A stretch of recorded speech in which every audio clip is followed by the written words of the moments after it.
विज्ञान की 10वीं कक्षा में आपका स्वागत है। आज मैं भारत में राष्ट्रवाद के अंतर्गत असहयोग आंदोलन 1920 के बारे में चर्चा करूंगा।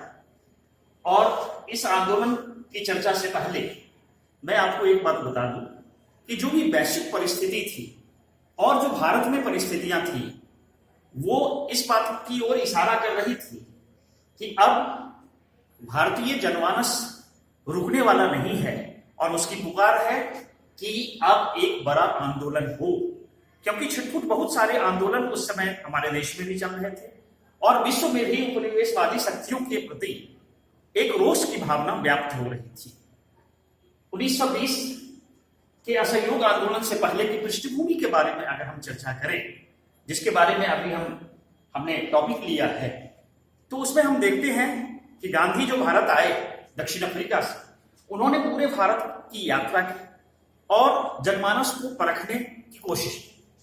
उन्होंने देखा कि भारत में उपनिवेशवादी शासन के प्रति आक्रोश है, फिर भी वो चाहते थे कि उनसे मिलकर, उनके साथ में कंधे से कंधा मिलाकर भारत के जनमानस को आगे बढ़ाया जाए, भारत की स्थिति को आगे बढ़ाई जाए, भारत के खुशहाली को आगे बढ़ाई जाए।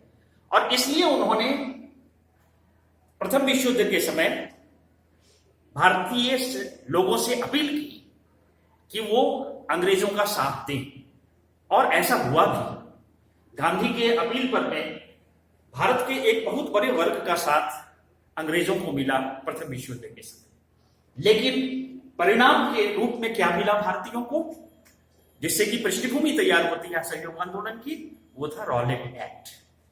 रॉलेट एक्ट एक काला कानून था और अब किसी भी आंदोलनकारी को, किसी भी नेता को, किसी भी उपनिवेशवादी शासन, साम्राज्यवादी शासन के विरुद्ध आवाज उठाने वाले को बगैर वारंट के गिरफ्तार कर लिया जाता और उसे जेल में डाल दिया जाता, उसे यातनाएं दी जाती। इसके विरोध में जनमानस तैयार हो रहा था।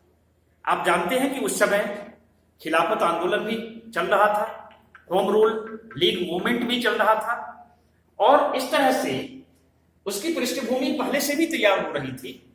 लेकिन रॉलेट एक्ट और रॉलेट एक्ट के विरोध में होने वाले आंदोलन पर में, जो जलियांवाला बाग के हत्याकांड के नाम से जाना जाता है, वहां हम देखते हैं कि जलियांवाला बाग में जब डॉक्टर सैफुद्दीन किचलू और डॉक्टर सत्यपाल के गिरफ्तारी के विरोध में जनसभा की जाती है, तो वहां उन पर में अंधाधुंध गोली चलाई जाती है और जलियांवाला बाग अमृतसर का नरसंहार हो जाता है, हत्याकांड हो जाता है।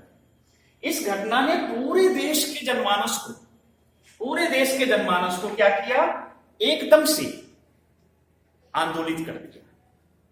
और उसी समय आप जानते हैं कि ऑटोमान साम्राज्य के खलीफा के प्रति दर्शाए गए अमानवीय जो व्यवहार थे मित्र राष्ट्रों के, उसने भी लोगों को झकझोर के रख दिया था और गांधी भी इससे बहुत ज्यादा आहत थे। पूरे विश्व के मुसलमान इस बात से आहत थे और भारतीय मुसलमानों पर में भी इसका बहुत बड़ा दुष्प्रभाव हुआ था। तो इन दो घटनाओं ने, रॉलेट एक्ट ने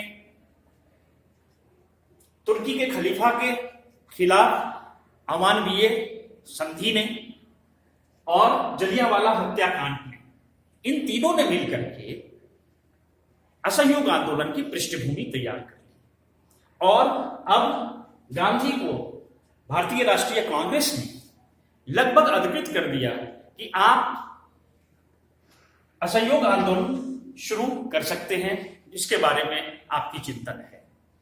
और असहयोग आंदोलन की पृष्ठभूमि इस तरह से तैयार हुई। कांग्रेस के राष्ट्रीय अधिवेशन में वर्किंग कमेटी ने इसे पास कर दिया और 1920 में इसकी शुरुआत आप देखते हैं जो होती है। यह असहयोग आंदोलन अहिंसा के आधार पर में करने की बात की गई। आगे चल करके और भी हम इस पर में चर्चा करेंगे, लेकिन जहां तक पृष्ठभूमि की बात है तो इसके अंदर इन सभी बातों पर में हम गौर करते हैं। अगली कक्षा में फिर मिलेंगे। Thank you very much.